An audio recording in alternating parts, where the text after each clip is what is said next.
ஒரு நண்பர் சினிமா படம் தயாரிக்கிறவர், அவர்கிட்ட ஒரு நாள் பேசிக்கிட்டு இருந்தேன். அது எப்படி சார், நீங்கள் எடுக்கிற எந்த படமும் கையை கடிக்காத அளவுக்கு எடுத்துடுறீங்களே, அது எப்படின்னு கேட்டேன். அது ஒன்றும் பெரிய விஷயம் இல்லை சார். பெண்களுக்குன்னு சில உருக்கமான காட்சிகள், இளைஞர்களுக்குன்னு சில நடனங்கள், அடிதடி காட்சிகள், அப்புறம் வயசானவங்களுக்குன்னு சில ஆன்மீக காட்சிகள், சின்ன பிள்ளைங்களுக்கு சிரிப்பு, இப்படி எல்லாமும் சேர்த்து நான் படம் எடுக்கிறேன். மசாலா படம்னு பேர். இது ரொம்ப பெருசாக இல்லைன்னாலும் ஓரளவுக்கு சுமாராக ஓடிடும், கையை கடிக்காது அப்படின்னார். இது ஒரு உத்தி. சில பத்திரிகை ஆசிரியர்களும் இந்த உத்தியை கையாளுறது உண்டு. இந்த உத்திக்கு பார்னம் உத்தி அப்படின்னு பேர். பார்னம் எஃபெக்ட் அப்படின்னு சொல்லுவாங்க. அதாவது ஃபீனியஸ் டி பார்னம் அப்படின்னு ஒருத்தர் அமெரிக்காவில் இருந்தாராம். அதாவது 19ஆம் நூற்றாண்டில் அமெரிக்காவில் கொடிகட்டி பறந்த ஒரு சர்க்கஸ் நிறுவனத்தின் அதிபர் அவர். இந்த உலகத்தில் ஒவ்வொரு நிமிஷமும் ஒரு ஏமாளி பறந்துக்கிட்டே இருக்கிறான் அப்படிங்கிறது அவருடைய சித்தாந்தம். ஒவ்வொருத்தரையும் திருப்திப்படுத்துகிற அளவுக்கு அம்சங்களை கொஞ்சம் கொஞ்சமாக கலந்து கேளிக்கை நிகழ்ச்சிகளை நடத்தினது தான் அவருடைய மகத்தான வெற்றிக்கு காரணம். அதனால் அந்த உத்தியை யார் கடைப்பிடிச்சாலும் சரி, அதுக்கு பார்னம் உத்தி அப்படின்னு பேர் வந்துட்டுது. ஜோசியம் சொல்கிறவங்களுக்கும் இந்த உத்தி தான் கை கொடுக்குது. ஒரு விஷயத்தை ஒருத்தருடைய கோள் நிலைகள் அல்லது கையெழுத்து நிரூபிக்கிறதாக அவர்கிட்ட சொன்னால் அதை அவர் நம்பிவிடுவார். ஆனால் அந்த விஷயம் நல்லதாக இருக்கணும், நேர்மையானதாக இருக்கணும், அதாவது பாசிட்டிவாக இருக்கணும். 8ஆம் இடத்துல குரு, 9ஆம் இடத்துல சனி, நீங்கள் ஒரு பெரிய மேதை தான் அப்படின்னு சொல்லுவாங்க. கேட்குறவங்களுக்கு அதை மறுக்கிறதுக்கு மனசு வராது. அப்படி சொல்லும் பொழுது கூடவே என்ன கொஞ்சம் முன்கோபம் அதிகமாக இருக்கும், இருந்தாலும் அது உடனே மறைஞ்சிரும் அப்படின்னு சில அற்ப விஷயங்களையும் சொன்னாலும் அதையும் சரிதான்னு சொல்லி ஒத்துக்குவாங்க. ஆளுமையை எடை போடுகிற ஒரு நிறுவப்பட்ட உத்தியின் மூலமாக தன்னுடைய குணாதிசயங்கள் கண்டுபிடிக்கப்பட்டதாக அவர் நம்புறது தான் இதுக்கு காரணம். இந்த மாதம் பணத்தட்டுப்பாடு கொஞ்சம் இருக்கும், உடம்புல ஏதாவது கொஞ்சம் அசௌகரியம் இருக்கும், வீட்டுக்குள்ளே லேசாக மனஸ்தாபம் வரலாம், இது மாதிரி பொதுப்படையாக சிலதை சொன்னாலே போதும், மக்களை நம்ப வச்சுடலாம். இதெல்லாம் நமக்கு மட்டும்தான் ஏற்படுது அப்படின்னு சொல்லி அவங்க நினைக்கிறது தான் காரணம். இதுதான் பார்னம் உத்திங்கிறது. மனிதர்கள் பாராட்டுக்களை விரும்புகிறதும் விமர்சனங்களை வெறுக்கிறதும் பார்னம் உத்தியின் அடுத்த கூறு.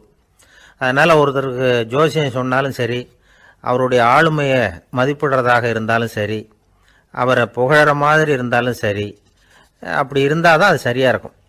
சாதகமான விஷயங்களை அதிகமாகவும் பாதகமான விஷயங்களை நாசூக்காகவும் சொன்னால் மக்கள் அதை நம்பிவிடுவாங்க. ஒருத்தரை கருமின்னு சொன்னால் ஏற்றுக்க மாட்டார். அதையே கொஞ்சம் மாற்றி நீங்கள் கொஞ்சம் சிக்கனமான ஆசாமி அப்படின்னு சொன்னால் நீங்கள் சொல்கிறது சரிதான் சார் அப்படிம்பார். நீங்கள் பெரிய செலவாளி தான், இருந்தாலும் நல்ல விஷயங்களுக்கு தான் செலவழிப்பீங்க அப்படின்னு சொல்லணும். இப்படி இந்த பார்னம் உத்தியை கடைபிடிச்சி இன்றைக்கி வெற்றிகரமாக காலம் தள்ளுறவங்க நிறைய பேர் இருக்கிறாங்க. இந்த உலகத்தில் ஒவ்வொரு நிமிஷமும் ஒரு ஏமாளி பறந்துக்கிட்டே இருக்கிறான் அப்படிங்கிறது தான் ஃபீனியஸ் பார்னம் அவர்களுடைய நம்பிக்கை.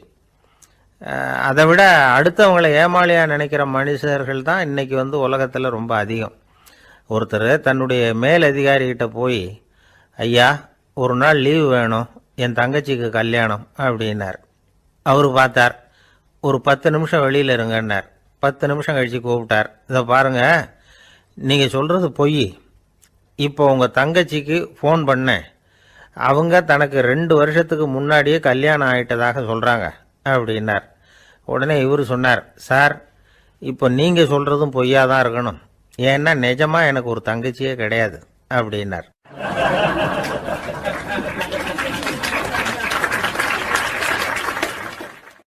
ஒரு நாள் காலை நேரம் ஒரு குரு படுக்கையை விட்டு எழுந்திருக்கிறார். உடனே சீடர்களை பார்த்து எல்லாரும் இப்படி வாங்கங்கிறார். எல்லாரும் வர்றாங்க வேகமாக. என்னங்க வேணும் உங்களுக்கு அப்படிங்கிற மாதிரி எல்லாரும் குருவை பார்த்தாங்க பயபக்தியோட. குரு அந்த சீடர்களை பார்த்து, இதை பாருங்கள், இப்போ நான் ஒரு சிக்கலான விவகாரத்தில் மாட்டிக்கிட்டு இருக்கிறேன், அதை நீங்கள் தீர்த்து வச்சா நல்லதுன்னார். சீடர்களுக்கு ஒன்றும் புரியல. என்ன இது, இவர் இப்படி சொல்கிறாரு, நமக்குள்ள எல்லா விவகாரங்களையும் தீர்த்து வைக்கிறவர் நம்ம குருநாதர், அவருடைய விவகாரத்தை நாம் தீர்த்து வைக்கிறதா, ஆச்சரியமாக இருக்குதே, குருநாதருக்கே சிக்கலா அப்படின்னு யோசனை பண்ண ஆரம்பித்தாங்க. இருந்தாலும் ரொம்ப பணிவாக கேட்டாங்க, சுவாமி உங்களுக்கே சிக்கலா, இந்த உலகத்து சிக்கல்களுக்கும் சிரமங்களுக்கும் அப்பாற்பட்டவர் அல்லவா தாங்கள், அப்படிப்பட்ட உங்களுக்கு சிக்கல்னா அது எப்படி அப்படின்னாங்க. எனக்கு ஏற்பட்டிருக்கிற சிக்கல் அவ்வளவு பெருசு, ரொம்ப பெரிய விவகாரம் அது அப்படின்னார் குரு. கொஞ்சம் விவரமாக சொல்லுங்க அப்படின்னாங்க இவங்க. இப்போ அந்த குரு விவரத்தை சொன்னார்.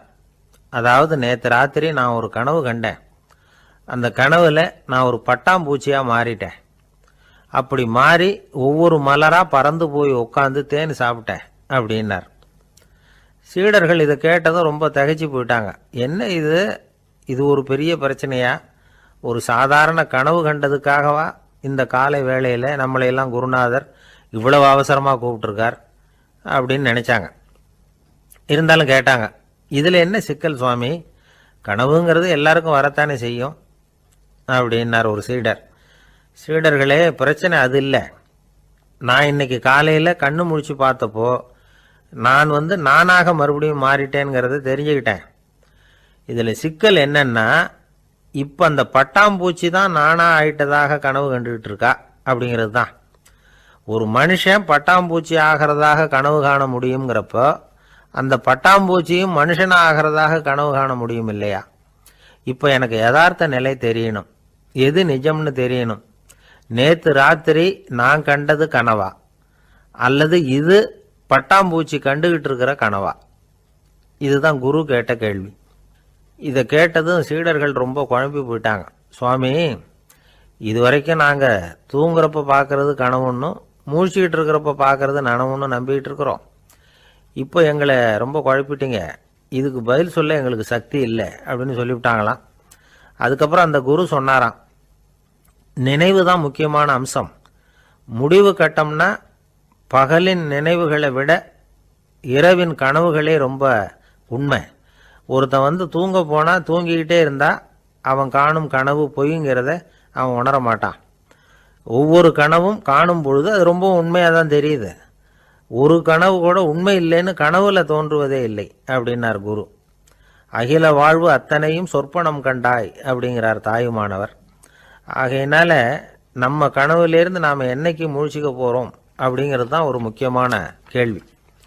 ஒருத்தர் வந்தார், காலில் கட்டோடு வந்தார். என்னங்க காலில் கட்டுன்னு? சார், நேற்று ராத்திரி தூக்கத்தில் எங்கள் வீட்டு கூரையில் ஏணியை சாத்தி வச்சு இறங்கினப்போ வழுக்கி விழுந்து காலை உடச்சிக்கிட்டேன்னார். உங்கள் வீட்டில் தான் ஏணியே கிடையாது சார் அப்படின்னு. உண்மைதான் சார், நான் கீழே விழுந்து முழிச்சுக்கிட்டதுக்கு அப்புறம் தானே ஏணி இல்லைங்கிறது எனக்கு ஞாபகம் வந்தது அப்படின்னார்.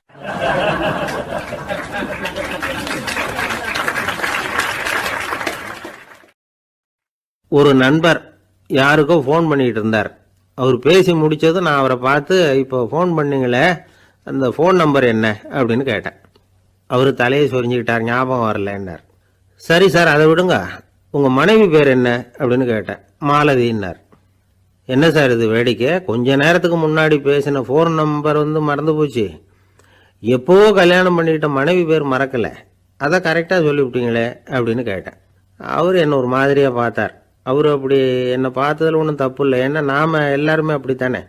ஒரு குறிப்பிட்ட காரியத்துக்காக தொலைபேசியில் ஒருத்தட்ட பேசுகிறோம், அதுக்கப்புறம் அந்த எண் நமக்கு அனாவசியம், அதனால் மறந்துடுறோம். இதுக்கு பேர் தான் தற்காலிக ஞாபகம்.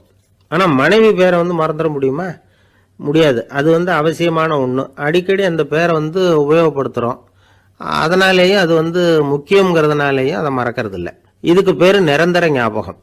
சரி, இந்த தற்காலிக ஞாபகம், நிரந்தர ஞாபகம், இது ரெண்டு ஞாபக அளவுகளையும் கட்டுப்படுத்துறது எது அப்படின்னா மூளைக்குள்ள நடக்கிற மின்சார நடவடிக்கைகள் தான். தற்காலிக ஞாபகம் ஒரு மின்னல் மாதிரி தோன்றி மறையுது. நிரந்தர ஞாபகம் ஒரு படிவம் போல மூளையில் படிஞ்சுடுது. ஒரு சம்பவத்தின் பல பிரதிகள் மூளையில் பல்வேறு பகுதிகளிலேயும் படியறதுனால ஒன்று மறைஞ்சாலும் மறந்தாலும் இன்னொன்று மறையறதில்லை. இப்படிப்பட்ட நிலைமையில தான் இந்த தொண்டையில் இருக்கு, வாயில் வரமாட்டேங்குது சார் அப்படிமா. ஒருத்தருக்கு எந்த துறையில் ஆர்வமும் ஈடுபாடும் அதிகமோ அது சம்பந்தமான ஞாபக சக்தி அதிகமாக இருக்கும். தொழிலை விரும்புகிற ஒரு டெலிஃபோன் ஆபரேட்டருக்கு எண்கள்லாம் நல்ல ஞாபகம் இருக்கும். அது மாதிரி கவிஞர்களுக்கு வார்த்தைகள் நல்ல ஞாபகத்தில் இருக்கும். இது ஒரு பக்கம் இருந்தாலும் ஒரு மூளை எண்களை விட எழுத்துக்களை விட படங்களை ரொம்ப சுலபமாக ஞாபகத்தில் வச்சுக்குது. புரிஞ்சுக்கிற தன்மை, அனுபவம், புத்தி கூர்மை இது கூடி குறையிறத பொறுத்து ஞாபக சக்தியும் ஏறும் இறங்கும். இப்போ உதாரணத்துக்கு ஒரு பையனுக்கு படித்தது எதுவும் ஞாபகத்தில் இல்லைன்னா அவன் அதை சரியாக புரிஞ்சுக்கலன்னு அர்த்தம். இந்த மறதிங்கிறது எந்த சமயத்தில் ஒரு பிரச்சனை ஆகுது தெரியுமா? உங்களுக்கு வேண்டியப்பட்ட ஒருத்தரை ஞாயிற்றுக்கிழமை சாயந்தரம் சரியாக 5 மணிக்கு கடற்கரைக்கு வர சொல்லிவிட்டு அந்த நேரத்தை மறந்துவிட்டா அது பரவாயில்ல, வர சொன்னதையே மறந்துவிட்டாதான் நிலைமை மோசம்னு அர்த்தம். இப்படி இருந்தால் இது சிகிச்சை எடுத்துக்க வேண்டிய நிலைமைங்கிறத புரிஞ்சுக்கணும். ஆமாம், இதுக்கும் மருந்து இருக்குது. ஆனால் மூளை குறிப்பிட்ட அளவுக்கு கீழே இயங்குறப்போவோ இன்னொன்று சொல்லுவாங்க, இந்த நியூரோ டிரான்ஸ்மிட்டர் அப்படின்னு சொல்லுவாங்க. அப்படிங்கிற மூளை ரசாயனம் ரொம்பவும் குறைஞ்சி போகிறப்போ மட்டும்தான் உபயோகப்படும். டாக்டர் என்ன சொல்கிறாங்க தெரியுமா? மூளையை பொறுத்த வரைக்கும் அதில் ஞாபக சக்தி அதிகமாக உள்ள மூளை, மறதி உள்ள மூளை அப்படின்னு ஒன்றும் கிடையாது அப்படிங்கிறாங்க. நினைவு வச்சுக்கிறதுக்கு பயிற்சி அளிக்கப்பட்ட மூளை, பயிற்சியற்ற மூளை அப்படின்னு வேணும்னா சொல்லலாம் அப்படின்னு சொல்கிறாங்க. அதனால் நம்ம ஞாபக சக்திங்கிறது நம்மகிட்ட இருக்கிற பயிற்சி, முயற்சி இதை பொறுத்து தான் அமையும். ஒருத்தர் ஒரு பென்சிலை எங்கேயோ வச்சுக்கிட்டு தேடிக்கிட்டு இருந்தார். அப்புறம் என்னமோ தீவிரமாக யோசனை பண்ணி அதை ஞாபகப்படுத்தி பார்த்துக்கிட்டு இருந்தாராம். எதிரில் உட்காந்துருந்தவர் சொன்னார், பென்சிலை தானே தேடிட்டு இருக்கீங்க, அது உங்கள் வலது காதில் இருக்குது சார் அப்படின்னாராம் அவர். இதுக்கு அவர் சொல்லியிருக்காரு, பென்சிலை வலது காதில் தான் வச்சுருக்கேங்கிறது எனக்கு நல்லா ஞாபகம் இருக்குது, ஆனால் எது வலது காதுங்கிறது தான் மறந்து போச்சு அப்படின்னாராம். அவர் அதை தான் யோசிச்சுட்டு இருந்திருக்கிறார்.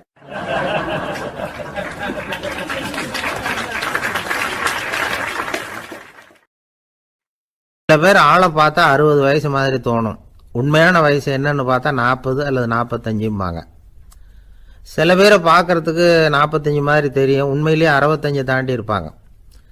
ஒரு மனிதனுக்கு 2 வகையான வயது உண்டுங்கிறார் ஓஷோ. அதாவது உடம்புக்குன்னு ஒரு வயசு, மனசுக்குன்னு ஒரு வயசு. முதல் உலக மகாயுத்தம் நடந்தது இல்லையா, அது முடிஞ்சதுக்கு அப்புறம் முதல் தடவையாக மனிதனின் மூளை வளர்ச்சியை பற்றி மனநல வைத்தியர்கள் ஒரு கணக்கெடுப்பு சோதனை நடத்தினாங்களாம். அது வரைக்கும் மனிதனுக்கு 2 வகையான வயது உண்டுன்னு யாரும் சிந்திச்சதே இல்லையா. அந்த உலக மகாயுத்தம் முடிஞ்சதுக்கு அப்புறம் மனிதனுடைய சராசரி மனதின் வயதை கணக்கிட்டு பார்க்கும் பொழுது அவங்களுக்கெல்லாம் ரொம்ப அதிர்ச்சியாக இருந்துதான். ஏன்னா அது ரொம்ப பின்தங்கிய நிலையில் இருந்திருக்கு, வளர்ச்சி அடையாத நிலையில் இருந்திருக்கு. அவங்க கண்டுபிடிச்ச பிரகாரம் அப்போ மனசோட சராசரி வயசு என்ன தெரியுமா? 14. அப்படின்னா பார்த்துங்க, உடல் ரீதியாக ஒருத்தரோட வயசு 70 கூட இருக்கலாம், ஆனால் மனசோட வயசு 14 தான். இதுக்கு நேர்மாறாக அமைஞ்சு போச்சுன்னு வச்சுங்க. அதாவது ஒருத்தருக்கு உண்மையிலேயே 14 வயசு, அதாவது உடலோட வயசு 14, அவரோட மனசின் வயசு 70ன்னு வச்சுக்கோங்க. இப்படி அமைஞ்சுட்டுதுன்னா அவர் சீக்கிரம் ஞானத்தன்மை அடைஞ்சிருவார் அப்படின்னு அர்த்தம். இப்போ நமக்கெல்லாம் உடம்போட வயசு, மனசோட வயசு ரெண்டும் ஒன்றா இருந்துட்டா அதுவே போதும், அதுவே பெரிய விஷயம். இப்போ எமர்சன் கிட்ட போய் ஒருத்தர் கேட்டாராம், உங்கள் வயசு என்ன அப்படின்னு. அவர் உடனே பதில் சொல்லியிருக்கார், 360 வருஷம் அப்படின்னாராம். கேட்டவர் குழம்பி போயிட்டார். அவர் என்ன சொல்கிறாரு, 360 வயசா? என்ன நம்ம காதில் தான் சரியாக விழலையா? எமர்சன் எப்பவும் உண்மையை பேசுகிற ஒரு சிறந்த அறிவாளி, அவர் இப்படிலாம் பொய் சொல்ல மாட்டாரே அப்படின்னு ஒரு யோசனை பண்ணிக்கிட்டே இவர் மறுபடியும் அவர் கிட்ட போனாராம். ஐயா, நீங்கள் சொன்னது சரியாக என் காதில் விழலை, அதனால் மறுபடியும் கேட்குறேன், உங்கள் வயசு என்ன அப்படின்னாராம். எமர்சன் மறுபடியும் சொல்லியிருக்கிறார், 360 வருஷம்னு. வந்தவருக்கு உண்மையிலேயே அதிர்ச்சியாக போட்டுது. அதுக்கப்புறம் மெதுவாக ஆரம்பித்தாராம், ஐயா நீங்கள் சொல்கிறத என்னால் ஏற்றுக்க முடியாது, எப்படி பார்த்தாலும் இப்போ உங்களுக்கு வயசு ஒரு 60க்கு மேலே இருக்காதுன்னு நினைக்கிறேன் அப்படின்னாராம். நீங்கள் சொல்கிறது சரிதான், அது என் உடம்போட வயசுன்னாராம் எமர்சன். அப்படின்னா ஏற்கனவே நீங்கள் சொன்னது அப்படின்னு கேட்டிருக்காரு, அது என் மனசோட வயசு அப்படின்னாராம். நம்மளை பொறுத்த வரைக்கும் அறிவு தூசு படிஞ்சிருக்கு, அது மாதிரியே அன்பும் மாசுபட்டுருக்கு. இது ரெண்டையும் சுத்தம் பண்ண வேண்டியிருக்குது. அப்போ தான் நாம் சரியான வயசில் வாழ முடியும். ஒரு ஆசாமி இருக்கிறார், அவருக்கு உடம்போட வயசு அதிகம், மனசோட வயசு ரொம்ப குறைச்சல், குழந்த மாதிரி. அவர் ஒரு ஆஸ்பத்திரியில் படுத்திருக்கிறார். நர்ஸம்மா எல்லாருக்கும் மருந்து கொடுத்துட்டு போகிறாங்க. கொஞ்ச நேரம் கழித்து திரும்பி வந்தாங்க. அப்போ இவர் அந்த அம்மாவை கூப்பிட்டு சொல்கிறார், இதை பாருங்கள் சிஸ்டர், நீங்கள் எல்லாருக்கும் சின்ன சின்ன மாத்திரையாக கொடுத்துட்டு எனக்கு மட்டும் நீளமான மாத்திரையாக கொடுத்துட்டீங்க, முழுங்கிறதுக்கு ரொம்ப கஷ்டமாக போச்சு, இனிமேல் எனக்கும் சின்ன மாத்திரையாக கொடுங்க சிஸ்டர் அப்படின்னாராம்.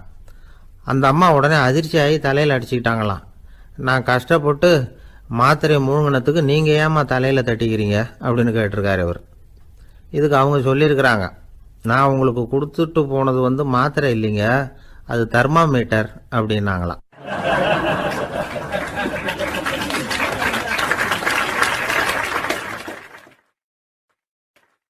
எனக்கு அதிர்ஷ்டமே இல்லை சார் அப்படின்னார் ஒருத்தர். ஏன் அப்படி சொல்றீங்கன்னு கேட்டோம். வியாபாரம் பண்ணலாம்னு ஒரு கடை வச்சேன், வேண்டிய போட்டவங்க கூட என் கடையில் வந்து எதுவும் வாங்க மாட்டேங்கிறான், எல்லாரும் அடுத்த கடைக்கு தான் போகிறான் அப்படின்னு சொல்லி ரொம்ப அழுத்துக்கிட்டார். இதுக்கு போய் அதிர்ஷ்டம் இல்லைன்னு சொல்லாதீங்க, வாடிக்கையாளர்களை வந்து கவர்றது எப்படிங்கிறது உங்களுக்கு தெரியல, அதுதான் குறை அப்படின்னும். சார் உங்களுக்கு தெரிஞ்ச அந்த ரகசியத்தை எனக்கும் கொஞ்சம் சொல்லி கொடுங்களேன் அப்படின்னார். சரி உங்கள் காதை இப்படி கொடுங்க அப்படின்னு சொல்லி அது சம்பந்தமாக பெரிய வல்லுநர்கள் சொல்லியிருக்கிற கருத்துக்களை அவர்கிட்ட சொல்ல ஆரம்பித்தோம். அதாவது இந்த வாடிக்கையாளர்களை கவர்றதுக்கு வல்லுநர்கள் பல ஆலோசனைகளை ஏற்கனவே சொல்லி வச்சிருக்கிறாங்க. அது சம்பந்தமாக அனுபவப்பட்டவங்க, அதை தெரிஞ்சு வச்சுக்கணும். அதாவது கடை வச்சிருக்கிறவங்க எல்லாரும் இதை கொஞ்சம் காதில் வாங்கி வச்சுக்கணும். எதை இப்போ சொல்ல போகிறத, எப்பவும் பணத்தை சம்பாதிக்கிறதுலேயே குறியாக இருக்கக்கூடாதான். அதை விட முக்கியமாக நீங்கள் சம்பாதிக்க வேண்டியது வாடிக்கையாளர்களுடைய மன நிறைவு. வர்றவங்க திருப்தியோடு போகணும், அது முக்கியம், அதில் கவனமாக இருக்கணும். கடைக்கு வர்ற ஒருத்தர் ஏதாவது ஒரு குறை சொல்கிறாருன்னு வச்சுக்கோங்க, அதை வந்து அலட்சியப்படுத்தக்கூடாது, ரொம்ப அக்கறையோடு அதை காது கொடுத்து கேட்கணும். அப்படியா சார், அதை நான் அவசியம் கவனிக்கிறேன் அப்படின்னு சொல்லணும். ஒருத்தர் வரார், சார் நேற்றுக்கு உங்கள் கடையில் இதை நான் வாங்கிட்டு போனேன், வீட்டில் இது வேணான்னு சொல்லிவிட்டாங்க, திருப்பி கொடுக்கறதுக்காக தான் வந்திருக்கிறேன் அப்படின்னு சொல்லி திருப்பி கொடுக்குறார். உடனே நீங்கள் வந்து முகம் சுளிக்கக்கூடாது, எரிச்சல் படக்கூடாது, வழக்கம் போல் நிதானமாக முகம் அலர்ச்சியோடு அதை திருப்பி வாங்கிக்கணும். இவ்வளவு ரூபாய்க்கு சாமான் வாங்கினா இந்த ஸ்பூன் அன்பளிப்பு, இப்படி ஏதாவது கொடுக்கலாம். பண்டிகை காலங்கள்லேயும் பொருள்கள் வாங்குறவங்களுக்கு இப்படி ஏதாவது பொருத்தமாக ஒரு அன்பளிப்பு கொடுக்கலாம். நீங்கள் கொடுக்கறது ஒரு சர்வசாதாரணமான பொருளாக இருந்தால் கூட அது வாங்குற ஒரு மனசில் ஒரு மகிழ்ச்சியை ஏற்படுத்தும். எதுவும் உங்களால் கொடுக்க முடியலன்னா உங்கள் முகம் நிறைஞ்ச சிரிப்பியாவது கொடுங்க, அது போதும். உங்கள் கடையில் இல்லாத ஒரு பொருளை வாடிக்கையாளர் வந்து கேட்குறார், உடனே இல்லைன்னு முகத்தில் அடித்தது மாதிரி சொல்லிடக்கூடாது.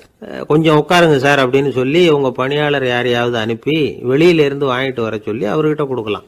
சில பேர் உங்கள் கடைக்கு வரும்பொழுது அவங்க வீட்டு குழந்தைகளையும் கூப்பிட்டுக்கிட்டு வர்றாங்கன்னு வைங்க.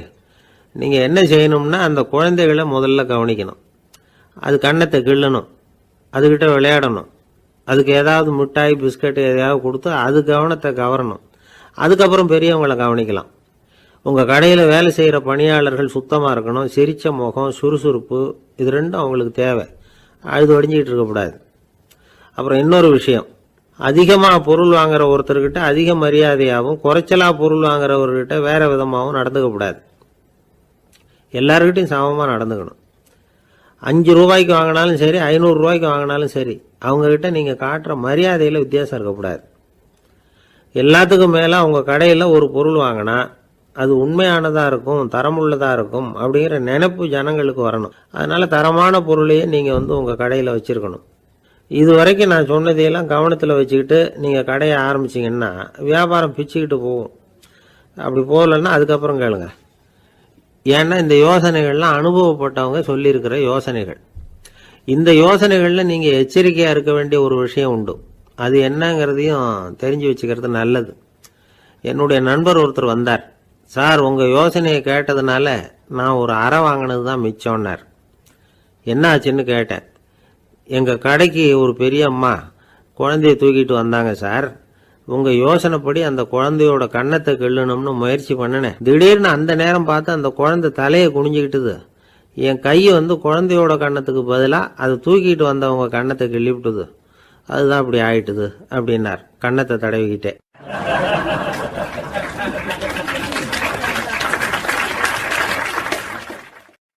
நாட்டில் நல்லவங்க ஒருத்தர் 2 பேர் இருக்கிறதுனால தாங்க மழையே பெய்யுது அப்படின்னு சொல்றது உண்டு. நல்லார் ஒருவர் உளரேல் அவர் பொருட்டு எல்லாருக்கும் பெய்யும் மழை. சில சமயம் ரொம்ப பேர் திடீர்னு நல்லவங்களா ஆகிடுவாங்க போல இருக்கு. அதனால தான் விடாமல் பேய் மழையாக கொட்டி தீர்த்துடுது. எல்லாரும் நல்லவங்களாயிட்டா உலகமே தாங்காது போல இருக்க. அப்பப்போ ஒருத்தர் 2 பேர் நல்லவங்களாகணும், அப்போ தான் சீராக மழை பெய்யும். மாதத்துக்கு 3 பேர் நல்லவங்களானா மாதம் மும்மாரி பொழியும்.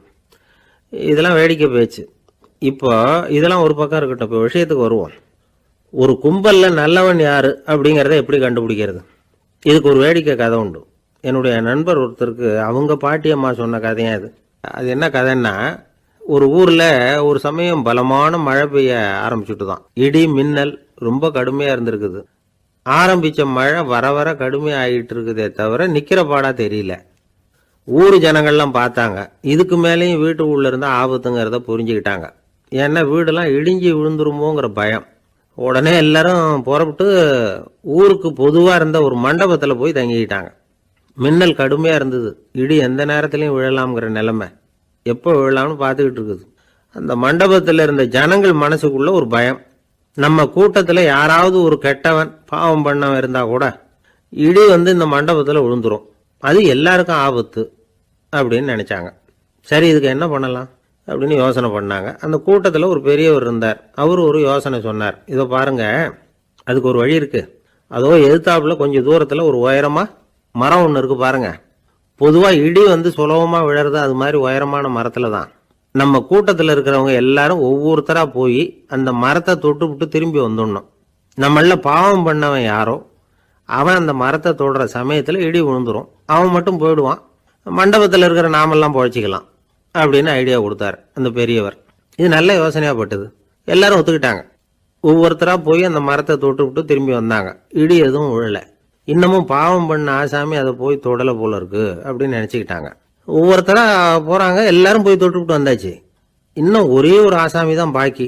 கடைசியாக இருந்த அந்த ஆள் பயந்துட்டான். இது வரைக்கும் இடி விழலைன்னா இப்போ என்ன அர்த்தம்? இப்போ நாம தான் பாக்கி, நாம தான் தப்பு பண்ண ஆள் போல இருக்கு அப்படின்னு நினச்சிட்டான். அதனால் துணிச்சலாக போய் தொடுறதுக்கு பயந்தான், தயங்கிக்கிட்டே இருந்தான். இருந்தாலும் மற்றவங்கெல்லாம் சும்மா இருப்பாங்களா? கட்டாயப்படுத்தி கழுத்தை பிடிச்சி தள்ளாத குறையா அவனை தள்ளி விட்டாங்க, போய் தொட்டுட்டு வாடான்னு. அவன் நடுங்கிட்டே போய் அந்த மரத்தை தொட்டான். அதே வினாடி ஒரு பயங்கரமான மின்னல் இடி விழுந்துட்டுது.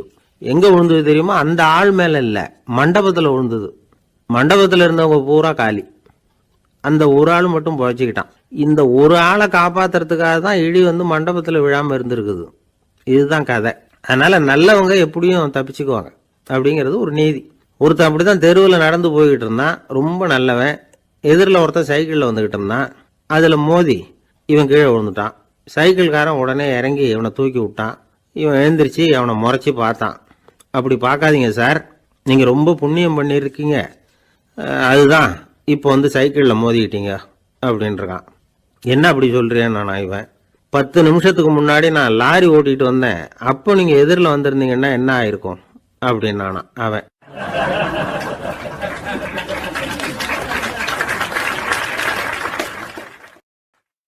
திபேத் நாட்டில் புத்த மடாலயங்கள் நிறைய உண்டு. அதுக்கு ஒரு தலைமையகமும் உண்டு. அது இந்த திபேத் தலைநகரம் லாசாவில் இருக்குது. ரொம்ப காலத்துக்கு அப்பால் அதை பற்றிலாம் நிறைய விவரங்கள் எழுதி வச்சிருக்கிறாங்க. அது இப்போவும் நமக்கு கிடைக்குது. அதாவது ரொம்ப தூரத்துக்கு அந்தாண்ட மலைகளுக்கு நடுவில் ஒரு கிளை மடாலயம். அந்த மடத்தின் தலைவருக்கு வயசாயிட்டு தான். அதனால் தலைமை பொறுப்பை வேற ஒருத்தர்கிட்ட ஒப்படைக்கலாம் அப்படின்னு முடிவு பண்ணாராம். உடனே ஒரு லாமாவை கூப்பிட்டார். அவர் மூலமாக தலைமை மடாலயத்துக்கு செய்தி அனுப்புனார், பொருத்தமான வாரிசு ஒருத்தரை அனுப்பி வைக்கும்படியாக. அந்த வாலிப லாமா புறப்பட்டார். காடு மேடெல்லாம் நடந்து போகிறார். ரொம்ப நாள் கழித்து தலைமை பீடத்தை அடைஞ்சார். தலைமை குரு கிட்ட விவரத்தை சொன்னார். தகுதியான ஒருத்தரை அனுப்பி வச்சா அழைச்சிட்டு போகிறேன் அப்படின்னார். சரி, நாளைக்கு காலையில் நீங்கள் அவங்க எல்லாரையும் அழைச்சிட்டு போகலாம்னார் அவர். அவங்க எல்லாரையுமா? அங்கே தேவைப்படுறது ஒருத்தர் தானே அப்படின்னார் இவர். ஆமான்னார். அப்புறம் ஏன் எல்லாரையும் அழைச்சிட்டு போக சொல்கிறீங்கன்னார். அது இப்போ உனக்கு புரியாது. நான் ஒரு 100 பிக்குகளை அனுப்புகிறேன், அதாவது பிட்சுகளை. அவ்வளவு பேரையும் அங்கே வச்சு சமாளிக்க முடியாது அப்படின்னாரு இவர். இருந்தாலும் இப்போ அந்த தலைமை குரு என்ன சொன்னார்னா, அதை பற்றி கவலைப்படாத, நான் 100 பேரை அனுப்புகிறேன், அதில் 99 பேர் வழியிலேயே காணாமல் போடுவாங்க, ஒருத்தன் மட்டும்தான் வருவான், அவனும் அங்கே சேர்ந்துட்டானா நீ ரொம்ப கொடுத்து வச்சவன் அப்படின்னார். இவருக்கு ஒன்றும் புரியல. இருந்தாலும் மறுநாள் அந்த வாலிபலாமா 100 பேரை அழைச்சிக்கிட்டு புறப்பட்டார். போகிற வழியிலேயே பல பேர் அங்கங்கே பிச்சுக்கிட்டு போயிட்டாங்க. அவர் சொன்னது மாதிரியே வழியில் அவங்க ஊர்கள் இருந்தது தான் காரணம். அப்பா அம்மாவை பார்த்துட்டு வரேன் அப்படின்னு கொஞ்சம் பேர் போனாங்க. சொந்த பந்தத்தை பார்த்துட்டு வரேன் அப்படின்னு கொஞ்சம் பேர். ஒரு வாரம் ஆச்சு. இப்போ மிஞ்சினது 10 பேர் தான். வழியில் ஒரு நகரம். அங்கே சில பிட்சுக்கள் சந்திச்சாங்க. எங்கள் மடத்து தலைவர் இறந்துட்டார், உங்களில் யாராவது ஒருத்தர் எங்களுக்கு தலைவராக முடியுமா அப்படின்னு கேட்டாங்க. 10 பேரும் தயார். அதில் ஒருத்தரை அழைச்சிக்கிட்டு அவங்க போயிட்டாங்க. இன்னொரு ஊரில் சில பேர் வந்தாங்க, வழி மறிச்சாங்க. நில்லுங்க, எங்கள் மன்னர் மகளுக்கு திருமணம், அதை நடத்தி வைக்க 3 லாமாக்கள் தேவை அப்படின்னாங்க. இப்படி கொஞ்சம் கொஞ்சமாக எல்லாரும் காலி. கடைசியில் 2 பேரும் மிஞ்சினாங்க. அங்கே ஒரு இளம்பெண் எதிரில் வந்தா, எங்கள் அப்பா வேட்டைக்கு போயிருக்கிறாரு, இன்னும் திரும்பி வரல, வீட்டில் வேற யாரும் இல்லை, தனியாக இருக்க பயமாக இருக்குது, யாராவது ஒருத்தர் எனக்கு துணையாக இருக்கணும் அப்படின்னு கேட்டுக்கிட்டா. எங்கள் 2 பேரில் நீயே ஒருத்தரை தேர்ந்தெடுத்துக்கோ, இல்லைன்னா எங்களுக்குள்ளே சண்டை வந்துடும் அப்படின்னாங்க.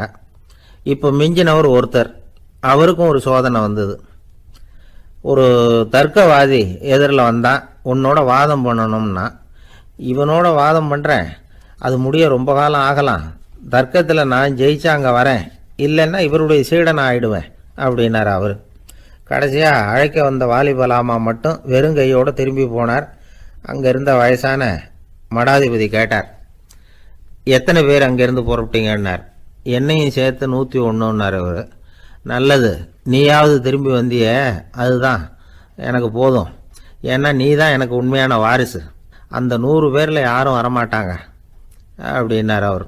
ஏன்னா அவருக்கு தெரியும் இவர் ஒருத்தர் தான் திரும்பி வருவாருங்கிறது. திபேத்தில் ஒரு பழங்கால பழமொழி உண்டாம், 100 பேர் செல்லலாம், எப்பொழுதாவது ஒருவன் அபூர்வமாக அடைய வேண்டிய இடத்தை அடைவான். இதுதான் அந்த பழமொழி. ஒரு உன்னதமான இலக்கை அடையணும்னா அது அவ்வளவு சுலபமான காரியம் இல்லை.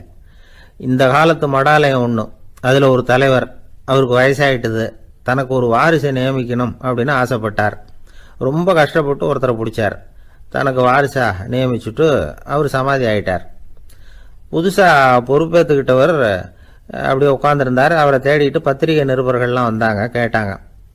அவர் உங்கள் பொறுப்பில் அவர் பெரியவர் விட்டுட்டு போன இது எவ்வளவு சுமாராக தேரும், எவ்வளவு விட்டுட்டு போனார் அப்படின்னு கேட்டிருக்கிறாங்க.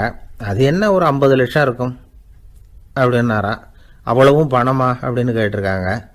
இல்லைங்க, கடன் அப்படின்னாராம் இவர்.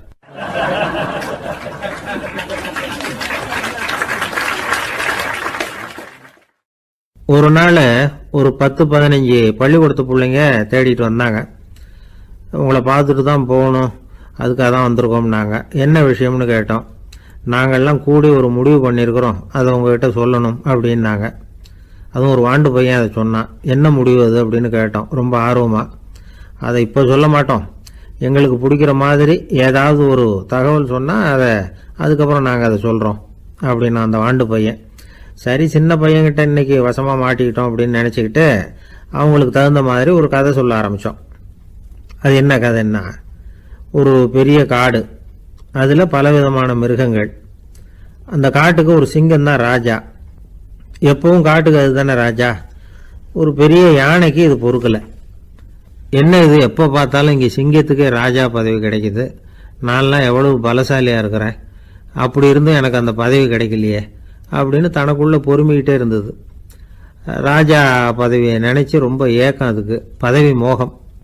இந்த சமயம் பார்த்து ஒரு குள்ள நெறி கூட்டம் அதை தேடிட்டு வந்தது. ஐயா பெரியவங்களே, நீங்கள் இந்த காட்டுக்கு ராஜாவாக இருக்க ஆசைப்படுறீங்க, அதில் ஒன்றும் தப்பு இல்லை. ஆனால் அதுக்கு முன்னாடி நீங்கள் எங்கள் கூட்டத்துக்கு கொஞ்ச நாள் தலைவராக இருங்க, அதாவது ராஜாவாக இருங்களேன், உங்களுக்கும் ஒரு ட்ரைனிங் கிடைச்சது மாதிரி இருக்கும் அப்படின்னு சொல்லியிருக்குது இந்த கூட்டம், குள்ள நெறி கூட்டம். இதை கேட்ட உடனே யானைக்கு ரொம்ப சந்தோஷம் தாங்கலை. அதுதான் எப்போன்னு பதவிக்காக காத்துக்கிட்டு இருக்குதே.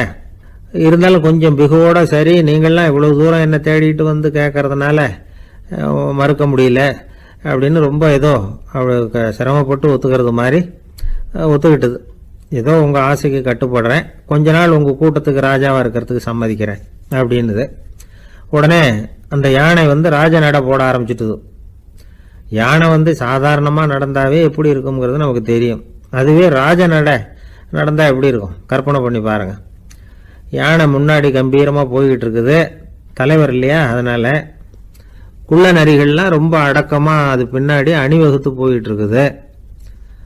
ராஜா வாழ்க, மன்னர் வாழ்க அப்படின்னு கோஷம் வேற.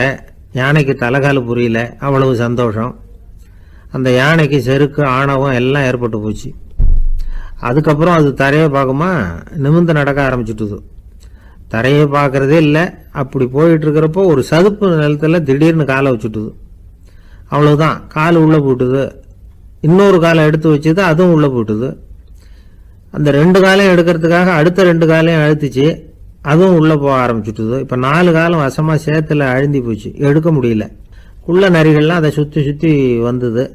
சிலது சுற்றி நின்று டான்ஸ் ஆட ஆரம்பிச்சுட்டுது யானையை பார்த்துட்டு. இதை யானை பார்த்தது. என்ன இது தலைவர், நான் தவிச்சுக்கிட்டு இருக்கிறேன், தொண்டர்கள்லாம் சுற்றி நின்று வேடிக்கை பார்த்துக்கிட்டு இருக்கிறீங்க, டான்ஸ் ஆடுறீங்க அப்படின்னு கேட்டுதான். தொண்டர்களே, தலைவர் நான் தவிச்சுக்கிட்டு இருக்கிறது உங்களுக்கு தெரியலையா? இப்போ உடனே உங்கள் தலைவரை காப்பாற்ற வேண்டியது உங்கள் கடமை இல்லையா அப்படின்னு கத்துச்சான் அந்த யானை.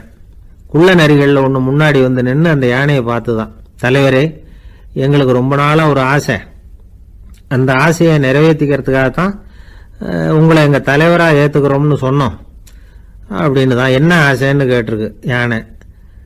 யானை கறி சாப்பிட்டு பார்க்கணுங்கிறது எங்களுக்கு ரொம்ப நாளாக ஆசை, அது இன்னைக்கு தான் நிறைவேற போகுது அப்படின்னு தான் அந்த நரி. இதை கேட்ட உடனே அந்த யானை அப்படியே மூர்ச்சி ஆகிட்டு தான். நரிகள்லாம் அது மேலே ஏறி குதற ஆரம்பிச்சுட்டு தான். பதவி மேலே இருந்த பேராசை அந்த பலசாலியான யானையையே மாட்டி விட்டுட்டுது பார்த்தீங்களா அப்படின்னு சொல்லி முடித்தோம் இந்த கதையை அந்த சின்ன பிள்ளைங்க கிட்ட. சரிங்க, இப்போ நாங்கள் உங்களை தேடி வந்த விஷயம் என்னங்கிறத சொல்லவா அப்படின்னா ஒரு வாண்டு பையன். சீக்கிரம் சொல்லு தம்பி, சஸ்பென்ஸ் தாங்கலை அப்படின்னோம். அவன் மெதுவாக எங்களை பார்த்து சொல்கிறான், எங்களுக்கு கொஞ்ச நாள் நீங்கள் தலைவராக இருந்தால் தேவலை அப்படின்னா.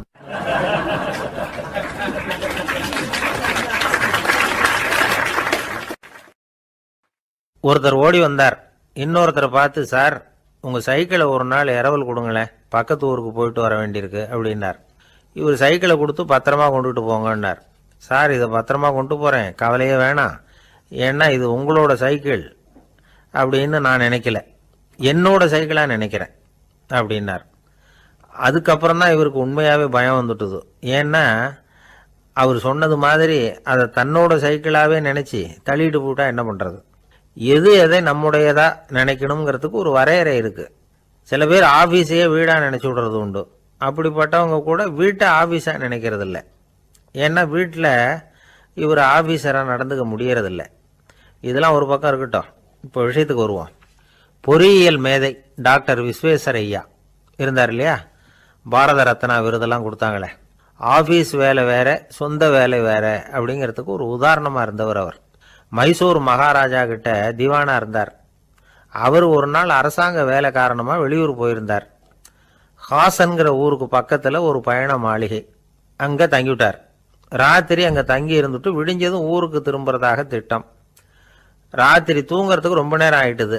ரொம்ப நேரம் வரைக்கும் அரசாங்க சம்பந்தப்பட்ட வேலைகளையே பார்த்துக்கிட்டு இருக்கிறார். அரசாங்க ஃபைல்கள் நிறைய இருந்தது. அதையெல்லாம் ஒவ்வொன்றா எடுத்தார், படித்து பார்த்தார், பரிசீலனை பண்ணார்.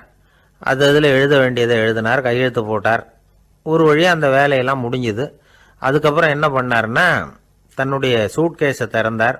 அதிலிருந்து 2 மெழுகுவத்தியை எடுத்து கொளுத்தி வச்சார். அந்த பயண மாளிகையில் அது வரைக்கும் எரிஞ்சுக்கிட்டு இருந்த மின்சார விளக்குகளை அணைச்சுட்டார். அதுக்கு பிறகு அந்த மெழுகுவத்தி வெளிச்சத்தில் சில புத்தகங்களை தொடர்ந்து படிக்க ஆரம்பிச்சிட்டார். அந்த பயண மாளிகையில் பணியாளராக இருந்தவர் இதை பார்த்துட்டு ஓடி வந்தார். மறுபடியும் மின் விளக்கு போடுறதுக்காக போனார். விஸ்வேஸ்வரய்யா அதை பார்த்துட்டு போட வேணாம்ட்டாராம். இது வரைக்கும் நான் அரசாங்க அலுவல்களை கவனிச்சுக்கிட்டு இருந்தேன், அதனால் மின் விளக்குகள் அப்போ எரிஞ்சதில் தப்பு இல்லை. இப்போ நான் புத்தகம் படிச்சுக்கிட்டு இருக்கேன், இது என்னுடைய சொந்த வேலை, இங்கே இருக்கிற மின் விளக்கு அதுக்காக ஏன் எரியணும் அப்படின்னு கேட்டாராம். இப்போ இருக்கிற சில அரசு பணியாளர்கள்கிட்ட இந்த சம்பவத்தை பேச்சோட பேச்சா சொல்லி பார்த்தேன். அவங்களால இதை ஜீரணிக்கவே முடியல. நேர்மை தேவைதான் சார், அதுக்காக அவ்வளவு தூரத்துக்கு அது தேவையா அப்படிங்கிறாங்க. விஸ்வேஸ்வரய்யா அப்படி பண்ணினது தான் ஒரு நேர்மையாளர் அப்படின்னு இந்த உலகத்துக்கு நிரூபிக்கணுங்கிறதுக்காக இல்லை. தான் அப்படி நடந்து காட்டினா தன்னை சுற்றி இருக்கிறவங்களும் அதை கேள்விப்படுறவங்களும் முடிஞ்ச அளவுக்கு பொது வாழ்க்கையில் அரசு பணியில் நேர்மையை கடைபிடிக்க முயற்சி பண்ணலாமே அப்படிங்கிறதுக்காகத்தான். இப்போவும் சில பேர் இருக்கிறாங்க, இவங்க ஆஃபீஸ் வேற வீடு வேறன்னு நினைக்கிறதில்ல, அவ்வளோ உரிமை. ஒருத்தர் அப்படிதான், அவருக்கு அவசரமாக 5000 ரூபா தேவைப்பட்டது. ஆஃபீஸு பணத்தை எடுத்துக்கிட்டார். அந்த நேரம் பார்த்து ஆடிட் வந்துட்டுது, ஆப்பிட்டுக்கிட்டார். விசாரணை நடக்குது. அவர் சொல்கிறார், சார் நான் நேரம் காலம் பார்க்காம ஆஃபீஸில் வேலை செய்வேன், ஏன்னா அதை என்னோட ஆஃபீஸாக நினைக்கிறேன். அவசரத்துக்கு அந்த பணத்தை எடுத்தேன், மறுபடியும் வச்சுடலாம்னு தான் இருந்தேன், அதுக்குள்ளே இப்படி ஆகிட்டுது. நீங்கள் என்ன நினச்சாலும் சரி, நான் ஆஃபீஸ் வேற வீடு வேற அப்படின்னு நினைக்கிறது இல்லை, அது என்னோட சுபாவம் அப்படின்னார். விசாரணை பண்ணவர் தீர்ப்பு வழங்கினார். உங்கள் சுபாவத்துக்கு மதிப்பு கொடுத்து நானும் தீர்ப்பு வழங்குறேன். நீங்கள் கொஞ்ச நாள் ஜெயிலில் இருந்துட்டு வாங்க, அது உங்களுக்கு கஷ்டமாக இருக்காதுன்னு நினைக்கிறேன். ஏன்னா அங்கே போனாலும் நீங்கள் உங்கள் சுபாவப்படி வீடு வேற ஜெயில் வேறன்னு நினைக்க மாட்டீங்க அப்படின்னாராம்.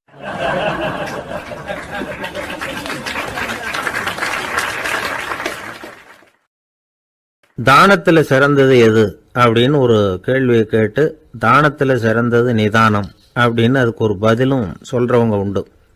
நிதானம் ரொம்ப அவசியம், அதுவும் இன்றைய உலகத்துக்கு ரொம்ப அவசியம். இன்றைக்கி உலகம் ரொம்ப பரபரப்பாக போய்கிட்டு இருக்குது. பொறுமையாக இருக்கணும்னு நினைக்கிறவங்களால கூட அப்படி இருக்க முடியறதில்ல. பொறுமையை சோதிக்கிறது மாதிரி பல சம்பவங்கள், அதையெல்லாம் சந்திச்சே தீர வேண்டியிருக்குது. எங்கே போனாலும் க்யூவில் நிற்க வேண்டியிருக்குது, எங்கே போனாலும் காத்துக்கிட்டு இருக்க வேண்டியிருக்கு. ஆஃபீஸ்லேயோ வீட்லேயோ கூட நீங்கள் நிதானமாக பொறுமையாக நடந்துக்க தெரியலன்னா உங்களுக்கு சிடுமூஞ்சி, முசுடு இப்படிலாம் பேர் வச்சுருவாங்க. அது உங்களுக்கு தேவையா? சரி, வாழ்க்கையில் பொறுமைசாலின்னு பேர் வாங்கிறதுக்கு என்ன வழி? முதல் பாயிண்ட், நீங்கள் நினைக்கிறது, எதிர்பார்க்கறது, செய்யறது எல்லாமே 100% கரெக்டாக நடக்கணும்னு ஆசைப்படக்கூடாது.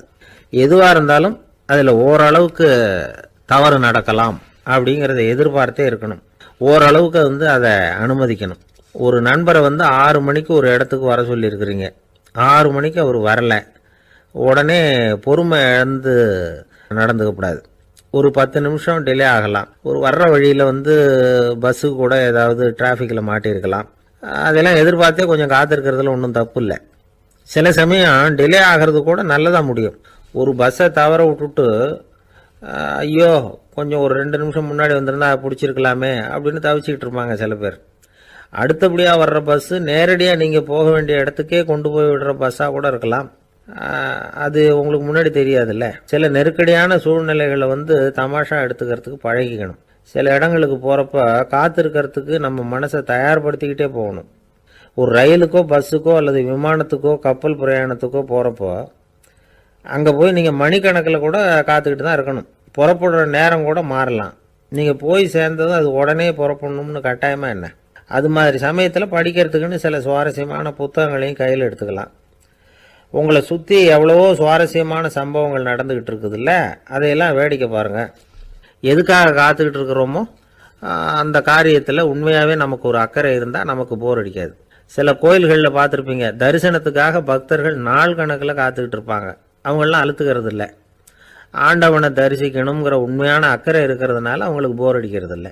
ஆனால் சில சினிமா தியேட்டரில் கூட பார்க்கலாமே, சினிமா கியூ கூட அப்படி தான். சாயந்தரம் 6 மணி ஆட்டத்துக்கு காலம்பரம் 6 மணிக்கே போய் கூட காத்துக்கிட்டு இருப்பாங்க. அவங்களுக்கெல்லாம் போர் அடிக்காது, படம் பார்க்குற ஆர்வம். இன்னொரு முக்கியமான விஷயத்தை நாம் பழக்கப்படுத்திக்கணும். லிவ் ஃபார் தி மூமெண்ட் அப்படிங்கிறாங்க நிபுணர்கள். ரொம்ப பேர் எப்படின்னா அடுத்தபடியாக நடக்க போகிற விஷயத்திலேயே கவனமாக இருப்பாங்க. அந்த நினைப்புலேயே இந்த நிமிஷத்தை பொறுமை இல்லாமல் கழிப்பாங்க. ஒருத்தர் இருக்கார், அவர் எப்படின்னா ஆஃபீஸ் முடியறதுக்குள்ளேயே சார் 5 மணிக்கெல்லாம் ரெடியாக இருங்க, நாம் அந்த ஹோட்டலில் போய் டிஃபன் சாப்பிட்ணும் அப்படின்னு 4 மணிலேருந்து சொல்லிகிட்டு இருப்பார். 4:55 பரபரப்பாக ஓடி வருவார். 2 பேரும் புறப்படுவோம், ஹோட்டலுக்கு போவோம், சாப்பிட்டுக்கிட்டு இருப்போம். அப்படி சாப்பிட்டுட்டு இருக்கிறப்ப சார் சாப்பிட்டு முடித்ததும் நேராக ஒரு ஜவுளி கடைக்கு போகிறோம் அப்படிம்பார். பரபரக்க சாப்பிட்டு முடிப்பார், புறப்படுவார். ஜவுளி கடையில் அவசரமாக சீக்கிரம் பில் போடுங்க சார், சினிமாவுக்கு நேரம் ஆகிடும்பார். சினிமா தியேட்டரில் உட்காந்து அடுத்தபடியாக எங்கே டின்னர் சாப்பிட்றதுன்னு யோசனை பண்ணிகிட்டு இருப்பார். ராத்திரி படுக்கையில் விழுந்ததுக்கு அப்புறமும் நாளைக்கு காலையில் எழுந்திரிச்சதும் அதை பண்ணணும் இதை பண்ணணும்னு திட்டம் போட்டுக்கிட்டே இருப்பார். அதாவது எப்போவும் அடுத்த நிமிஷம், அடுத்த நாள், அடுத்த வாரம், அடுத்த வருஷம், இதுதான் அவங்க சிந்தனை. இந்த நிமிஷம் என்ஜாய்மெண்ட்டை அவங்க இழந்துடுறாங்களாம். அதனால தான் வாழ்நாள் பூரா பொறுமையின்மை, அவஸ்தை, அல்லல். அதனால் நாம் எல்லாரும் வாழ்க்கையில் நிதானமாக இருக்கிறதுக்கு கற்றுக்கணுமா. அதுக்காக இந்த நிதானத்துக்கு வேறு விதமான அர்த்தம் பண்ணிக்கக்கூடாது. ஒருத்தர் அப்படித்தான் ஒரு தடவை அவருடைய குதிரை காணாமல் போயிட்டு தான். அதுக்காக அவர் கவலைப்படலை, நிம்மதியாக இருந்தார், சந்தோஷமாக இருந்தார். என்ன சார் இது, உங்கள் குதிரை திருட்டு போயிட்டுதுங்கிறீங்க, நீங்கள் கவலைப்படாமல் இருக்கிறீங்களே அப்படின்னு கேட்டாங்களாம். அதுக்கு அவர் சொல்லியிருக்கார், நல்ல வேலை சார், கட்டியிருந்த குதிரை காணாமல் போயிருக்குது. நான் அது மேலே உட்காந்துருக்கிற சமயம் அது காணாமல் போயிருந்ததுன்னா, திருட்டு போயிருந்ததுன்னா நானும் சேர்ந்தில் காணாமல் போயிருப்பேன் அப்படின்னாராம். எவ்வளவு நிதானமான ஆள் பாருங்கள்.